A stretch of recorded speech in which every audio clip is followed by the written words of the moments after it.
ರಾಜ್ಯದ ಎಲ್ಲಾ ಸ್ಪರ್ಧಾ ಮಿತ್ರರಿಗೆ ನಮಸ್ಕಾರಗಳು. ತಮಗೆಲ್ಲರಿಗೂ ಸ್ಪರ್ಧಾ ವೇದಿಕೆ ಯೂಟ್ಯೂಬ್ ಚಾನಲ್ಗೆ ಸ್ವಾಗತವನ್ನು ಕೋರ್ತಾ, ಇವತ್ತೊಂದು ವಿಶೇಷವಾದ ತರಗತಿ ಜಿಕೆ ಸಾಮಾನ್ಯ ಜ್ಞಾನದಲ್ಲಿ ಕೆಲವೊಂದು ಟಾಪಿಕ್ ಗಳನ್ನ ನೋಡ್ಕೊತ ಹೋಗೋಣತ್ರಿ. GK purpose KS PSI, HSTR, GPSTR, SDA, FDA, PDO, PSI police, ಇನ್ನು RRB ಆಗಿರ್ಬೋದು, SSC GD ಆಗಿರ್ಬೋದು, ಗ್ರೂಪ್ ಡಿ ಆಗಿರ್ಬೋದು, ಇಂಥ ಹಲವಾರು ಎಕ್ಸಾಮ್ಗಳಲ್ಲಿ ಎಲ್ಲಾ ಎಕ್ಸಾಮ್ಗಳಿಗೆ ಉಪಯುಕ್ತವಾಗುವಂತ ಒಂದು ಮಾಹಿತಿಯನ್ನ ನಿಮಗೆ ಕೊಡ್ತಾ ಹೋಗ್ತೀನಂತ್ರಿ. ಜಿಕೆ ಪರ್ಪಸ್ ಬಂದಾಗ ಕೆಲವೊಂದು ಟಾಪಿಕ್ ಗಳನ್ನ ಎಲ್ಲಾ ರೀತಿಯ ಟಾಪಿಕ್ ಗಳನ್ನ ನೋಡ್ತಾ ಹೋಗೋಣಂತ್ರಿ. ಇವತ್ತಿನ ಟಾಪಿಕ್ ಏನಪ್ಪಾ ಅಂತಂದ್ರ ರಾಷ್ಟ್ರೀಯ ಚಿಹ್ನೆಗಳು ಅನ್ನುವಂತ ಒಂದು ಟಾಪಿಕ್ ಅನ್ನ ತೆಗೆದುಕೊಂಡು ಬನ್ನಿ ನೋಡಿ. ರಾಷ್ಟ್ರೀಯ ಚಿಹ್ನೆಗಳು ನ್ಯಾಷನಲ್ ಸಿಂಬಾಲ್ಸ್ ಅಂತ ಕರಿತೀವಿ. ಕೆಲವೊಂದು ರಾಷ್ಟ್ರೀಯ ಚಿಹ್ನೆಗಳು ಬರ್ತಾವ್ರಿ. ಅದರ ಮೇಲೆ ಕೂಡ ಎಲ್ಲ ಎಕ್ಸಾಮ್ ನಲ್ಲಿ ಕೂಡ ಪ್ರಶ್ನೆಗಳನ್ನ ಬರ್ತಾ ಇರ್ತಕ್ಕಂಥ. ಅದರ ಮೇಲೆ ಕೆಲವೊಂದು ವಿಷಯವನ್ನ ವಿವರಣೆಯನ್ನ ಹೇಳ್ತೀನಿ ಅಂತ ನೋಡಿ. ನೋಡ್ರಿ, ರಾಷ್ಟ್ರೀಯ ಚಿಹ್ನೆಗಳಲ್ಲಿ ನಾವು ಒಟ್ಟು 5 ಟೈಪ್ ಗಳನ್ನ ನೋಡ್ತೀವಿ. ಒಂದು ರಾಷ್ಟ್ರ ಧ್ವಜ ಅಂತ ಬರ್ತೈತ್ರಿ, ನ್ಯಾಷನಲ್ ಫ್ಲಾಗ್. ರಾಷ್ಟ್ರ ಧ್ವಜ ನ್ಯಾಷನಲ್ ಫ್ಲಾಗ್ ಅಂತ ಕರಿತೀವಿ. National flag. ಇನ್ನೊಂದು ರಾಷ್ಟ್ರ ಗೀತೆ, ನ್ಯಾಷನಲ್ ಆಂಥಮ್. ರಾಷ್ಟ್ರೀಯ ಹಾಡು, ನ್ಯಾಷನಲ್ ಸಾಂಗ್ ಅಂತ ಕರಿತೀವಿ. ರಾಷ್ಟ್ರೀಯ ಲಾಂಛನ, ನ್ಯಾಷನಲ್ ಎಂಬ್ಲಮ್ ಅಂತ ಕರಿತೀವಿ. ರಾಷ್ಟ್ರೀಯ ಪಂಚಾಂಗ, ನ್ಯಾಷನಲ್ ಕ್ಯಾಲೆಂಡರ್. ಇವುಗಳನ್ನ ಒಂದೊಂದಾಗಿ ನೋಡ್ತಾ ಹೋಗೋಣಂತೆ. ನೋಡ್ರಿ, ರಾಷ್ಟ್ರ ಧ್ವಜ. ಫಸ್ಟ್ ರಾಷ್ಟ್ರ ಧ್ವಜ. ನಮ್ಮ ರಾಷ್ಟ್ರೀಯ ಧ್ವಜ ಯಾವ ರೀತಿ ಐತಿ, ಯಾವ ಯಾವ ಬಣ್ಣಗಳಿಂದ ಕೂಡ್ಕೊಂಡೈತಿ, ಆ ಬಣ್ಣದ ವಿಶೇಷತೆ ಏನು, ರಾಷ್ಟ್ರೀಯ ಧ್ವಜದ ವಿಶೇಷತೆ ಏನು, ನಮ್ಮ ರಾಷ್ಟ್ರೀಯ ಧ್ವಜದ ಬಗ್ಗೆ ಅದರ ಬಗ್ಗೆ ಕೂಡ ಮಾಹಿತಿಯನ್ನು ಗೊತ್ತಿರ್ಬೇಕಾಗ್ತದೆ. ಎಕ್ಸಾಮ್ ನಲ್ಲಿ ಇದರ ಬಗ್ಗೆ ಪ್ರಶ್ನೆಗಳನ್ನ ಬರ್ತಕ್ಕಂಥದ್ದು. ನೋಡ್ರಿ, ನಮ್ಮ ರಾಷ್ಟ್ರೀಯ ಧ್ವಜವು ಒಟ್ಟು ಎಷ್ಟು ಬಣ್ಣಗಳಿಂದ ಕೂಡಿದೆಪ್ಪ ಅಂತಂದ್ರ ಒಟ್ಟು 3 ಬಣ್ಣಗಳಿಂದ ಕೂಡಿರ್ತಕ್ಕಂಥದ್ದು. ರಾಷ್ಟ್ರೀಯ ಧ್ವಜ 3 ಬಣ್ಣಗಳು. ಇದು ರಾಷ್ಟ್ರೀಯ, ನಮ್ಮ ಒಂದು ಭಾರತದ ರಾಷ್ಟ್ರೀಯ ಧ್ವಜ ಆಗಿರ್ತೈತ್ರಿ. ನಮ್ಮ ರಾಷ್ಟ್ರೀಯ ಧ್ವಜವು ಒಟ್ಟು 3 ಬಣ್ಣಗಳಿಂದ ಕೂಡಿದೆ. ಯಾವ್ಯಾವಪ್ಪ ಅಂದ್ರೆ ಒಂದು ಕೇಸರಿ ಬಣ್ಣ, ಇನ್ನೊಂದು ಬಿಳಿ, ಹಸಿರು. ಕೇಸರಿ ಬಣ್ಣದ ಸಂಕೇತ ಏನಪ್ಪಾ ಅಂತಂದ್ರ ಈ ಕೇಸರಿ ಬಣ್ಣ ಏನನ್ನ ಸೂಚಿಸ್ತೈತಿ, ಇದರ ಸಂಕೇತ ಏನು? ಬಣ್ಣ ಐತಿ ಅನ್ಬೇಕು, ಅದಕ್ಕೊಂದು ಸಂಕೇತ ಇರ್ಬೇಕ್ರಿ. ನಮ್ಮ ಭಾರತದ ರಾಷ್ಟ್ರೀಯ ಧ್ವಜದಲ್ಲಿ 3 ರೀತಿಯ ಬಣ್ಣಗಳು ಕಂಡು ಬರುತ್ತೆ. ಚಕ್ರದ ಬಣ್ಣ ನೀಲಿ ಇರ್ತೈತಿ. ಅದನ್ನು ಕೂಡ ಹೇಳ್ತೀನಿ, ಅದು ಕೆಳಗೈತಿ ನೋಡ್ರಿ.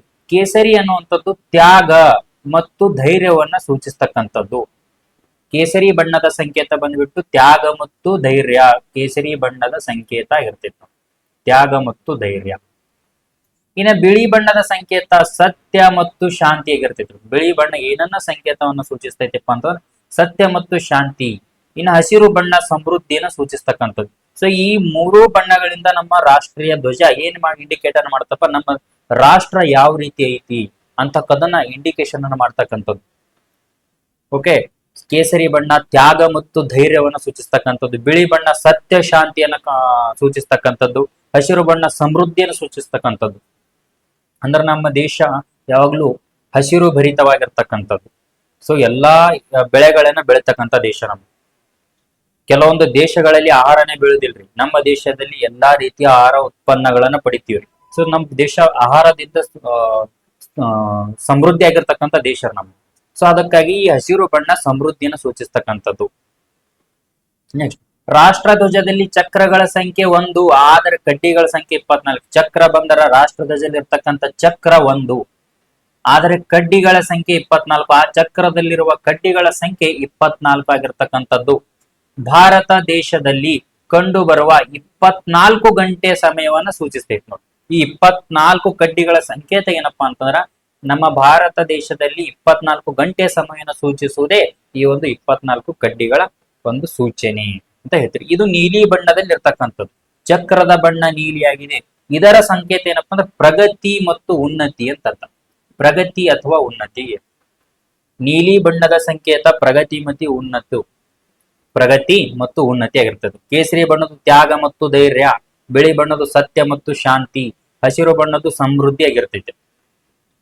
ಓಕೆ, ಚಕ್ರಗಳ ಸಂಖ್ಯೆ ಬಂದ್ಬಿಟ್ಟು 1, ಕಡ್ಡಿಗಳ ಸಂಖ್ಯೆ 24.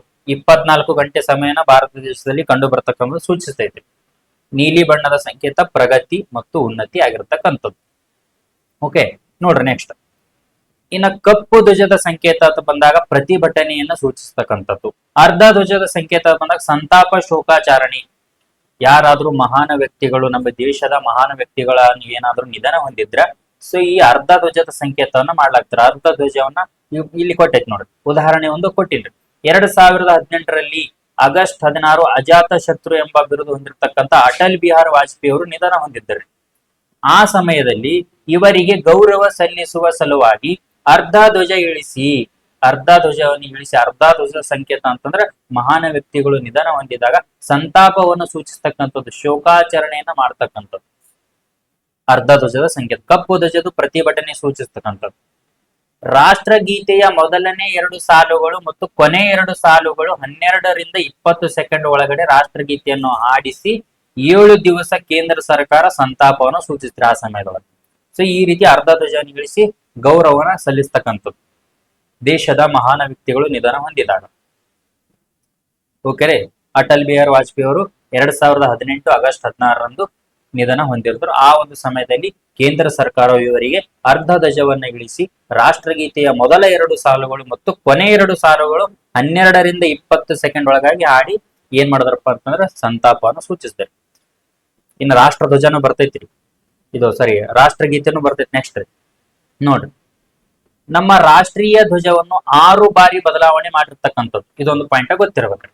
ನೆಕ್ಸ್ಟ್, ನಮ್ಮ ರಾಷ್ಟ್ರೀಯ ಧ್ವಜವನ್ನು ವಿನ್ಯಾಸಗೊಳಿಸಿದ ಮೊಟ್ಟ ಮೊದಲ ವ್ಯಕ್ತಿ ಪಿಂಗಾಳಿ ವೆಂಕಯ್ಯನವರು. ಸೊ ಇದು ಪ್ರಶ್ನೆ ಆಗ್ತಕ್ಕಂಥ ಪಾಯಿಂಟ್ ನೋಡಿ. 1906ರಲ್ಲಿ ಇವರ ಮೂಲತಃ ರಾಜ್ಯ ಬಂದ್ಬಿಟ್ಟು ಆಂಧ್ರ ಪ್ರದೇಶ. ಇವರು 1906ರಲ್ಲಿ ಏನ್ ಮಾಡ್ತಾರಪ್ಪ ಅಂತಂದ್ರ ರಾಷ್ಟ್ರೀಯ ಧ್ವಜವನ್ನು ವಿನ್ಯಾಸಗೊಳಿಸಿದ ಮೊಟ್ಟ ಮೊದಲ ವ್ಯಕ್ತಿ ಯಾರಪ್ಪ ಅಂತ ಪಿಂಗಾಳಿ ವೆಂಕಯ್ಯನವರು 1906ರಲ್ಲಿ ವಿನ್ಯಾಸವನ್ನ ಮಾಡ್ತಕ್ಕಂಥದ್ದು. ಇವರು ಮೂಲತಃ ರಾಜ್ಯ ಬಂದ್ಬಿಟ್ಟು ಆಂಧ್ರ ಪ್ರದೇಶ. ಪಿಂಗಾಳಿ ವೆಂಕಯ್ಯನವರು ನಮ್ಮ ಭಾರತದ ಧ್ವಜವನ್ನ ವಿನ್ಯಾಸ ಮಾಡಿರ್ತಕ್ಕಂಥ ವ್ಯಕ್ತಿ. ಇನ್ನು 1907ರಲ್ಲಿ ಜಪಾನ್ ದೇಶದಲ್ಲಿ ರಾಷ್ಟ್ರೀಯ ಧ್ವಜವನ್ನು ಹಾರಿಸಿದ ಮೊಟ್ಟ ಮೊದಲ ಮಹಿಳೆ ಮೇಡಮ್ ರುಸ್ತುಂ ಬಿಕಾಜಿ ಕಾಮಾನ್ ಅಂತ ಒಬ್ಬ ಮಹಿಳೆ. ಇವರು ಮೊಟ್ಟ ಮೊದಲು ಜಪಾನ್ ದೇಶದಲ್ಲಿ ರಾಷ್ಟ್ರೀಯ ಧ್ವಜ ಹಾರಿಸಿದ ಮೊಟ್ಟ ಮೊದಲ ಮಹಿಳೆಯರು 1907ರಲ್ಲಿ. ರಾಷ್ಟ್ರೀಯ ಧ್ವಜವನ್ನು ವಿನ್ಯಾಸಗೊಳಿಸಿದ ಮೊಟ್ಟ ಮೊದಲ ಮಹಿಳೆ ಅಂತ ಬಂದಾಗ ಮೇಡಮ್ ರುಸ್ತುಂ ಬಿಕಾಜಿ ಕಾಮಾ ಅವರಿಗೆ 1916ರಲ್ಲಿ. ಇವರ ಮೂಲತಃ ರಾಜ್ಯ ಮಹಾರಾಷ್ಟ್ರ. ವ್ಯಕ್ತಿ ಅಂತ ಬಂದಾಗ ಪುರುಷ ಪಿಂಗಾಳಿ ವೆಂಕಯ್ಯನವರು. ಅದೇ ರಾಷ್ಟ್ರೀಯ ಧ್ವಜನ ವಿನ್ಯಾಸ ಮಾಡಿದಾರೆ ರುಸ್ತುಂ ಬಿಕಾಜಿ ಕಾಮಾ ಅವರು 1916ರಲ್ಲಿ ಮತ್ತೆ ವಿನ್ಯಾಸ ಮಾಡ್ತಕ್ಕಂಥದ್ದು. ಓಕೆ, ನೆಕ್ಸ್ಟ್, ನಮ್ಮ ರಾಷ್ಟ್ರೀಯ ಧ್ವಜವನ್ನು ಸಂವಿಧಾನದಲ್ಲಿ 1947 ಜುಲೈ 22ರಂದು ಸೇರ್ಪಡೆ ಆಯಿತು. ಸೊ ಇದು ಪ್ರಶ್ನೆ ಆಗ್ತಕ್ಕಂಥ ಪಾಯಿಂಟ್ ನೋಡಿ. ಸೊ ಎಕ್ಸಾಮ್ ನಲ್ಲಿ ಇಲ್ಲಿ ಕೇಳಿರ್ತಕ್ಕಂಥ ಪ್ರಶ್ನೆ ಕೂಡ ಹೌದು, ಮುಂದೆ ಕೇಳ್ತಕ್ಕಂಥ ಪ್ರಶ್ನೆ ರೀ. ನಮ್ಮ ರಾಷ್ಟ್ರೀಯ ಧ್ವಜ ಸಂವಿಧಾನದಲ್ಲಿ ಸೇರ್ಪಡೆಯಾದ ದಿನ ಯಾವುದು ಅಂತಂದ್ರ 1947 ಜುಲೈ 22ರಂದು ನಮ್ಮ ರಾಷ್ಟ್ರೀಯ ಧ್ವಜವು ಸಂವಿಧಾನಕ್ಕೆ ಸೇರ್ಪಡೆ ಆಗಿರ್ತಕ್ಕಂಥದ್ದು. ಓಕೆ, ನೆಕ್ಸ್ಟ್, ರಾಷ್ಟ್ರೀಯ ಧ್ವಜವನ್ನು ತಯಾರಿಸುವ ಏಕೈಕ ಸ್ಥಳ, ಇಡೀ ದೇಶದಾಗ ಒಂದೇ ಸ್ಥಳದಾಗ ರಾಷ್ಟ್ರೀಯ ಧ್ವಜ ತಯಾರಾಗ್ತದೆ. ಎಲ್ಲಿಪ್ಪ ಅಂತಂದ್ರ ಧಾರವಾಡ ಜಿಲ್ಲೆಯ, ಈಗಿನ ಗದಗ ಜಿಲ್ಲೆ, ಆಗಿನ ಧಾರವಾಡ ಜಿಲ್ಲೆ, ಮೊದಲು ಧಾರವಾಡ ಜಿಲ್ಲೆ ಇತ್ತು ನೋಡಿ, ಆಗಿನ ಧಾರವಾಡ ಜಿಲ್ಲೆ, ಈಗಿನ ಗದಗ ಜಿಲ್ಲೆಯ ಗರಗ ಎಂಬ ಗ್ರಾಮದಲ್ಲಿ, ಇದು ಬಹಳ ಇಂಪಾರ್ಟೆಂಟ್, ಗದಗ ಜಿಲ್ಲೆಯ ಗರಗ ಎಂಬ ಗ್ರಾಮದಲ್ಲಿ ಖಾದಿ ಮತ್ತು ರೇಷ್ಮೆ ಬಟ್ಟೆಯಿಂದ ಮತ್ತು ಕೈಯಿಂದ ತಯಾರಿಸಲಾಗ್ತದೆ. ಸೊ ಇಡೀ ದೇಶದಲ್ಲಿ ಕೇವಲ ಏಕೈಕ ಸ್ಥಳದಲ್ಲಿ ರಾಷ್ಟ್ರೀಯ ಧ್ವಜ ತಯಾರಾಗ್ತಕ್ಕಂಥದ್ದು ಎಲ್ಲಪ್ಪ ಅಂತಂದ್ರೆ ಗದಗ ಜಿಲ್ಲೆಯ ಗರಗ ಎಂಬ ಗ್ರಾಮದಲ್ಲಿ ಖಾದಿ ಮತ್ತು ರೇಷ್ಮೆ ಬಟ್ಟೆಯಿಂದ ಕೈಯಿಂದ ತಯಾರಿಸ್ತಾರೆ. ಓಕೆ, ನಮ್ಮ ರಾಷ್ಟ್ರೀಯ ಧ್ವಜವು ಆಯತಾಕಾರದಲ್ಲಿ ಕಂಡು ಬರುತ್ತದೆ. ನಮ್ಮ ರಾಷ್ಟ್ರೀಯ ಧ್ವಜ ಯಾವ ಆಕಾರದ ಕಂಡು ಬರ್ತಮ್ಮ? ಆಯತಾಕಾರದಲ್ಲಿ ಕಂಡು ಬರ್ತಕ್ಕಂಥದ್ದು. ಅದರ ರೇಷೋ ಬಂದ್ಬಿಟ್ಟು ಸುತ್ತಳತೆ 2:3 ಅಥವಾ 3:2 ಇರ್ತಕ್ಕಂಥದ್ದು. ಓಕೆ ರೀ, ಆಯತಾಕಾರದ ಕಂಡು ಬರ್ತಿತ್ತು, ಅದ್ರ ರೇಷೋ ಇಷ್ಟೈತಿ 2:3 ಮತ್ತು 3:2. ಅದರ ಸುತ್ತಳತೆ, ರಾಷ್ಟ್ರೀಯ ಧ್ವಜ ಸುತ್ತಳತೆ ಬಂದ್ರೆ ಆಪ್ಷನ್ ಇದುರೇ ಇರ್ತೈತ್ರಿ, ಇದುರೇ ಇರ್ತೈತಿ ನೋಡಿ. ಓಕೆ ರೀ, ನೆಕ್ಸ್ಟ್, ರಾಷ್ಟ್ರೀಯ ಧ್ವಜದ ನಿಯಮ ಜಾರಿಗೆ ಬಂದ ವರ್ಷ 2002 ಜನವರಿ 26. ರಾಷ್ಟ್ರೀಯದ ಧ್ವಜದ ಒಂದು ನಿಯಮ ಬಂದೈತ್ರಿ. ಸೊ ಅದು 2002 ಜನವರಿ 26ಕ್ಕೆ ಬಂದಿರತಕ್ಕಂಥದ್ದು. ದೆಹಲಿ ಏನೇನ್ ನಿಯಮಗಳಿರ್ತಾವಪ್ಪ ಅಂತ, ದೆಹಲಿಯ ಕೆಂಪು ಕೋಟೆಯ ಮೇಲೆ ರಾಷ್ಟ್ರೀಯ ಧ್ವಜವನ್ನು 2 ಸಂದರ್ಭಗಳಲ್ಲಿ ಹಾರಿಸಲಾಗ್ತದೆ. ಅದು 15 ಆಗಸ್ಟ್ ಸ್ವಾತಂತ್ರ್ಯ ದಿನ, ಇನ್ನೊಂದು 26 ಜನವರಿ ಗಣರಾಜ್ಯೋತ್ಸವನ ಹಾರಿಸ್ತಕ್ಕಂಥವ್ರು, ಧ್ವಜಾರೋಹಣ ಮಾಡ್ತಕ್ಕಂಥ ವ್ಯಕ್ತಿ ಯಾರಪ್ಪ ಅಂದ್ರೆ ಮಾನ್ಯ ಪ್ರಧಾನ ಮಂತ್ರಿಗಳು. ನಮ್ಮ ದೇಶದ ಪ್ರಧಾನ ಮಂತ್ರಿಗಳು ಏನ್ ಮಾಡ್ತಾರಪ್ಪ ಅಂತಂದ್ರ ದೆಹಲಿಯ ಕೆಂಪು ಕೋಟೆಯ ಮೇಲೆ ರಾಷ್ಟ್ರೀಯ ಧ್ವಜಾರೋಹಣ ಮಾಡ್ತಕ್ಕಂಥದ್ದು. ಅದು ರಾಷ್ಟ್ರೀಯ ಹಬ್ಬಗಳಲ್ಲಿ 15 ಆಗಸ್ಟ್ ಸ್ವಾತಂತ್ರ್ಯ ದಿನ ಒಂದು, ಇನ್ನೊಂದು 26 ಜನವರಿ ಗಣರಾಜ್ಯೋತ್ಸವ ದಿನದಂದು. ಇವು ರಾಷ್ಟ್ರೀಯ ಹಬ್ಬಗಳಾಗಿರ್ತಕ್ಕಂಥದ್ದು. ಓಕೆ ರೀ, ನೆಕ್ಸ್ಟ್, ದೆಹಲಿಯ ಕೆಂಪು ಕೋಟೆಯ ಮೇಲೆ ರಾಷ್ಟ್ರೀಯ ಧ್ವಜವನ್ನು ಹಾರಿಸಿದ ಮೊಟ್ಟ ಮೊದಲ ಪ್ರಧಾನಿ. ಇದು ಬಹಳ ಇಂಪಾರ್ಟೆಂಟ್. ದೆಹಲಿಯ ಕೆಂಪು ಕೋಟೆಯ ಮೇಲೆ ರಾಷ್ಟ್ರೀಯ ಧ್ವಜವನ್ನು ಹಾರಿಸಿದ ಮೊಟ್ಟ ಮೊದಲ ಪ್ರಧಾನಿ ಯಾರಪ್ಪ ಅಂತ ಜವಾಹರಲಾಲ್ ನೆಹರು ಅವರು ಒಟ್ಟು 17 ಬಾರಿ ಹಾರಿಸ್ಯಾರ ನೋಡ್ರಿ. ರಾಷ್ಟ್ರೀಯ ಧ್ವಜಾರೋಹಣ ಎಷ್ಟು ಬಾರಿ ಅಂದ್ರೆ 17 ಬಾರಿ ಧ್ವಜಾರೋಹಣ ಮಾಡಿರ್ತಕ್ಕಂಥದ್ದು. ಯಾರಪ್ಪ? ಜವಾಹರಲಾಲ್ ನೆಹರು ಅವರು. ಅತಿ ಕಡಿಮೆ ಅಂತ ಬಂದಾಗ HD ದೇವೇಗೌಡರು, ನಮ್ಮ ಕರ್ನಾಟಕದವ್ರು ನೋಡಿ. HD ಕೇವಲ 1 ಬಾರಿ HD ದೇವೇಗೌಡರು ಪ್ರಧಾನಮಂತ್ರಿ ಆಗಿದ್ದರು.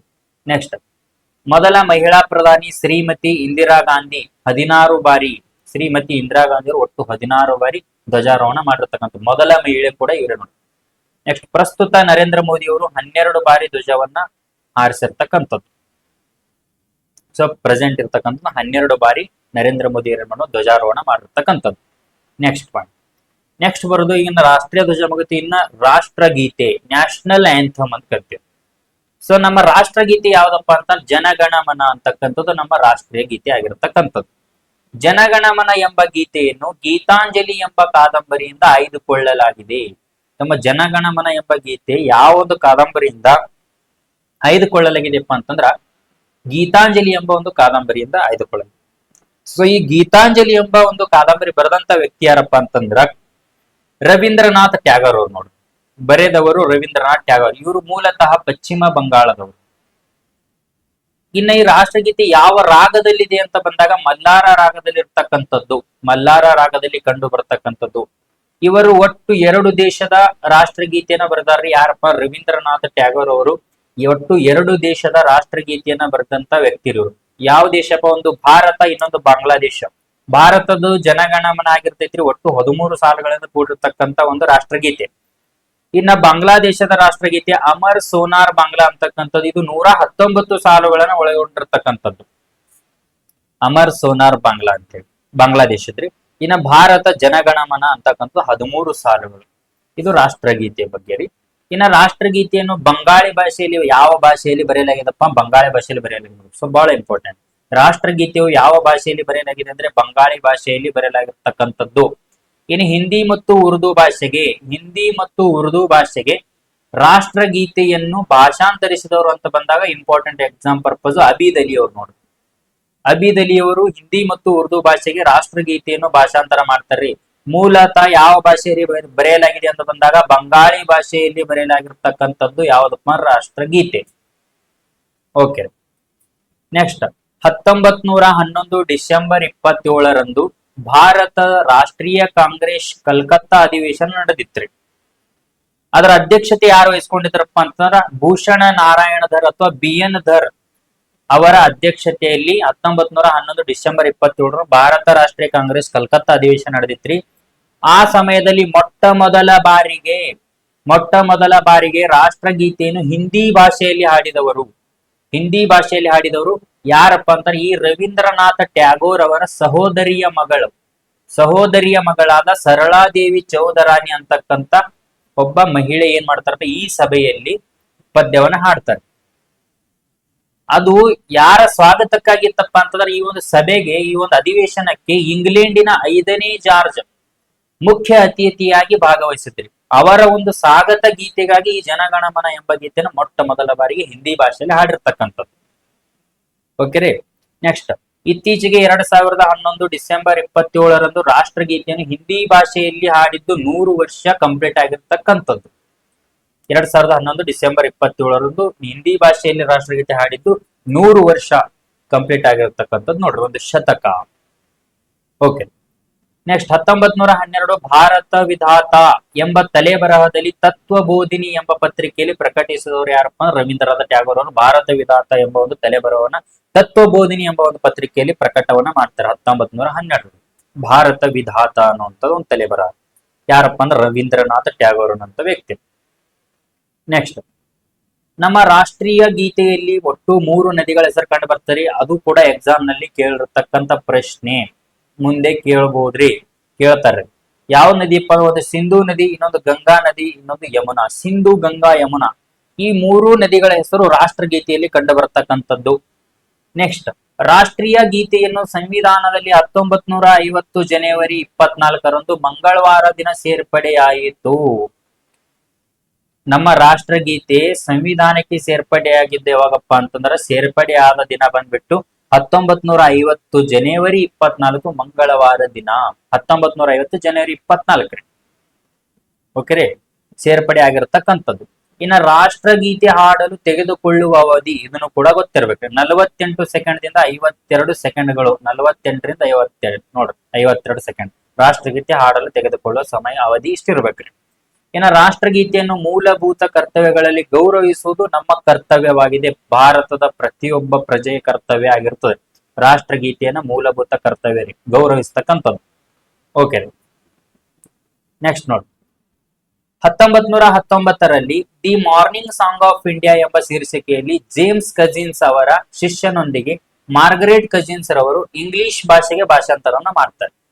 ಇಂಗ್ಲಿಷ್ ಭಾಷೆಗೆ ಭಾಷಾಂತರ ಮಾಡಿದವರು ಯಾರಪ್ಪ ಅಂತಂದ್ರ ಅದಕ್ಕೊಂದು ಶೀರ್ಷಿಕೆ ಇಡ್ತಾರೆ, ಏನಪ್ಪಾ, the morning song of India.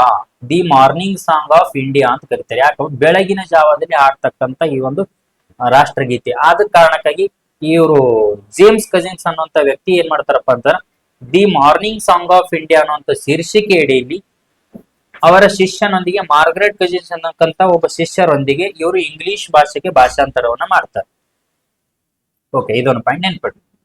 ಇನ್ನು 2002ರ ಕಾಯ್ದೆ ಪ್ರಕಾರ 2004ರಲ್ಲಿ ಭಾರತ ದೇಶದಲ್ಲಿ ಕಂಡುಬರುವ ಎಲ್ಲಾ ಚಲನಚಿತ್ರ ಟಾಕೀಸ್ಗಳಲ್ಲಿ ಅಥವಾ ಚಿತ್ರಮಂದಿರಗಳಲ್ಲಿ ಚಿತ್ರ ಪ್ರಾರಂಭವಾಗುವ ಮುಂಚೆ ಎಲ್ಲರೂ ಎದ್ದು ನಿಂತು ಗೌರವದಿಂದ ರಾಷ್ಟ್ರಗೀತೆಯನ್ನು ಹಾಡಬೇಕು ಎಂದು ಸುಪ್ರೀಂ ಕೋರ್ಟ್ ತೀರ್ಪು ನೀಡಿತು. ಆದ್ರೆ ಅದು ಪ್ರಸ್ತುತ ಸಂಪೂರ್ಣವಾಗಿ ಜಾರಿಯಲ್ಲಿ ಇಲ್ರಿ. ಇದೊಂದು ಪಾಯಿಂಟ್ ಗೊತ್ತಿರ್ಬೇಕು. ಓಕೆ, ಸೊ ಈ ಒಂದು ರಾಷ್ಟ್ರ ಧ್ವಜ ಮತ್ತು ರಾಷ್ಟ್ರೀಯ ಗೀತೆ ಬಗ್ಗೆ ಮಾಹಿತಿಯನ್ನ ಸಂಪೂರ್ಣವಾಗಿ ನೀಡಲಾಗಿತ್ತು ಸೊ ಈ ಒಂದು ವಿಡಿಯೋದಲ್ಲಿ. ಇನ್ನು ಮುಂದಿನ ತರಗತಿಯಲ್ಲಿ ಏನಪ್ಪಾ ಅಂತಂದ್ರ ರಾಷ್ಟ್ರೀಯ ಹಾಡು ಮತ್ತು ರಾಷ್ಟ್ರೀಯ ಲಾಂಛನ ಅಂತಕ್ಕಂಥದನ್ನ ನೋಡೋಣ್ರಿ. ಮತ್ತೆ ಇನ್ನೊಂದು ರಾಷ್ಟ್ರೀಯ ಪಂಚಾಂಗ ಅಂತಕ್ಕಂಥ ಕೂಡ ನೋಡೋಣಂತ್ರಿ. ಮುಂದಿನ ತರಗತಿಯಲ್ಲಿ ಈ ಮೂರು ಏನ್ ಮಾಡೋಣಪ್ಪ ಅಂತಾರೆ ಇದ್ರ ಬಗ್ಗೆ ಮಾಹಿತಿಯನ್ನ ಹೇಳ್ತೀನಿ. ಸೊ GK ಪರ್ಪಸ್ ಇಂಪಾರ್ಟೆಂಟ್ ಆಗಿರ್ತಕ್ಕಂಥ ಈ ಒಂದು ಮಾಹಿತಿ ರಾಷ್ಟ್ರೀಯ ಚಿಹ್ನೆಗಳು ಅಂತ ಬಂದಾಗ, ಹಾಗೂ ರಾಷ್ಟ್ರೀಯ ಕೆಲವು ಚಿಹ್ನೆಗಳಂತ ಬಂದಾಗ ಸೊ ರಾಷ್ಟ್ರೀಯ ಪ್ರಾಣಿ, ರಾಷ್ಟ್ರೀಯ ಪಕ್ಷಿ, ಸೊ ಇಂಥವು ಇನ್ನ ರಾಷ್ಟ್ರೀಯ ಹಣ್ಣು, ರಾಷ್ಟ್ರೀಯ ಹೂ, ಇಂಥವು ಕೂಡ ಎಲ್ಲವನ್ನ ಕಲೆ ಹಾಕಿರ್ತೀನಿ. ಸೊ ನೆಕ್ಸ್ಟ್ ವಿಡಿಯೋದಾಗ ಇದರೊಂದಿಗೆ ಮತ್ತೆ ಭೇಟಿಯಾಗೋಣಂತ್ರಿ. ಸೊ ತಮಗೆಲ್ಲರಿಗೂ ಧನ್ಯವಾದಗಳನ್ನ ತಿಳಿಸ್ತಾ, ಸೊ ಇನ್ನು ನಮ್ಮ ಚಾನಲ್ ಅನ್ನ ಯಾರ್ಯಾರು ಸಬ್ಸ್ಕ್ರೈಬ್ ಮಾಡ್ಕೊಂಡಿಲ್ಲ ಸೊ ಸಬ್ಸ್ಕ್ರೈಬ್ ಮಾಡ್ಕೊರಿ. ಸೊ ಒಂದು ಲೈಕ್ ಬಟನ್ ಅನ್ನು ಒತ್ತಿರಿ ಅಂತ ಹೇಳ್ತಾ, ಸೊ ತಮಗೆಲ್ಲರಿಗೂ ನಮಸ್ತೆ.